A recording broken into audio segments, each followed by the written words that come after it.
Voltamos com o Band Cidade. Primeira baixa do secretariado do prefeito Felício Ramute, do PSDB de São José dos Campos. O major da reserva Antero Alves Baraldo assume a Secretaria de Defesa do Cidadão, em substituição ao coronel também da reserva, Leônidas Pantaleão. Em nota, a prefeitura afirma que o coronel deixou o poder público para a condução de projetos pessoais. Major Antero foi chefe da comunicação do comando da PM da região metropolitana por 8 anos e deve seguir os projetos da pasta, como a implantação da atividade delegada e a modernização da Guarda Municipal.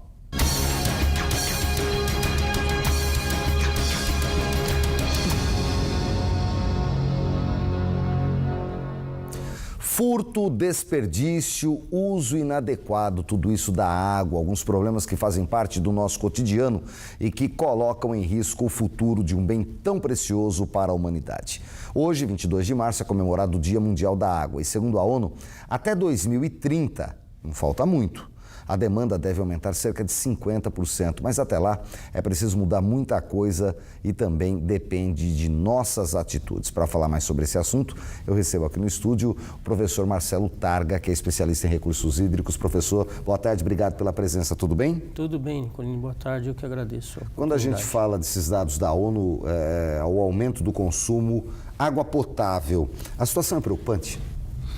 É preocupante, sim, porque nós saímos de um período de crise relativamente 2014, 2015 e 2016 foi um ano de recuperação, então é preocupante nesse sentido. Nós tivemos aí um aprendizado com relação à questão da seca, mas não devemos baixar a guarda, precisamos continuar com esse aprendizado, realizando aí talvez as nossas conservações de água em casa, né? As práticas que possam economizar água, principalmente em cada residência, é bom. Essa crise hídrica que a gente passou e a gente viveu nos últimos 4 ou 5 anos, que a gente está saindo dela, essa a gente pode dizer que já acabou, tem que servir de lição porque ela pode voltar, não sei se daqui 2, 3, 5, 10 ou 20 anos, professor?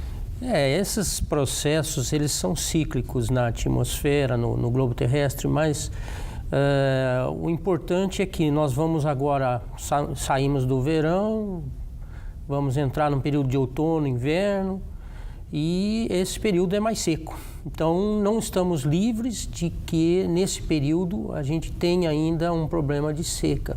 Agora, no verão choveu, acho que até mais do que a conta esse ano, né? Choveu, mas não bateu as médias históricas, mas choveu sim acima da média, em torno de uns 35 milímetros, que representa aí 35 litros por metro quadrado, a mais do que a média de longo período. O que ajuda na recuperação?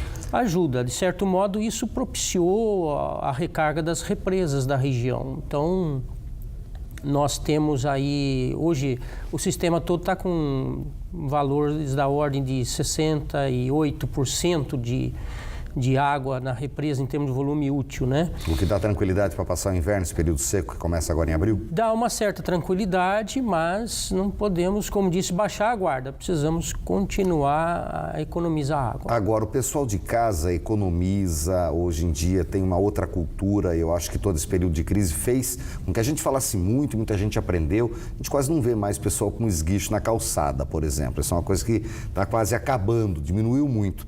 Agora, a gente sabe que dados, inclusive do Trata Brasil, apontam um desperdício de água potável, principalmente antes de chegar na casa das pessoas, uma ordem superior a 30%. Tem o roubo também, mas o desperdício é muito grande. Faltam ações nesse sentido por entidades como o Sabesp, do governo do estado, os SAAIs municipais. O que fazer para diminuir esse número que a gente escuta todo ano e ele não diminui, professor?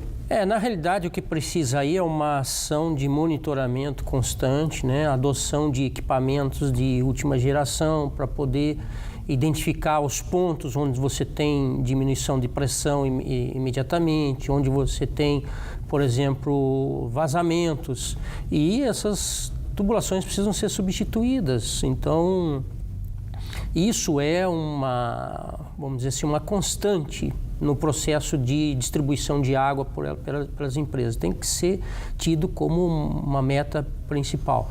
Só assim você vai eliminar bastante esse desperdício, né? Estamos falando aí desses dados do Trata Brasil, realmente, eles se baseiam também no Sistema Nacional de Informações de Saneamento, mas... Sim. E que as próprias instituições que fornecem água e tratam esgoto fornecem esses dados. Então, na realidade, quando a gente chega nesses 33%, da ordem de 30% para a região do estado de São Paulo, ou mesmo na região sudeste, isso é muito. Mas a gente sabe que, por exemplo, você pegar um estado como o Rio Grande do Norte, talvez isso está da ordem de 75% de perda.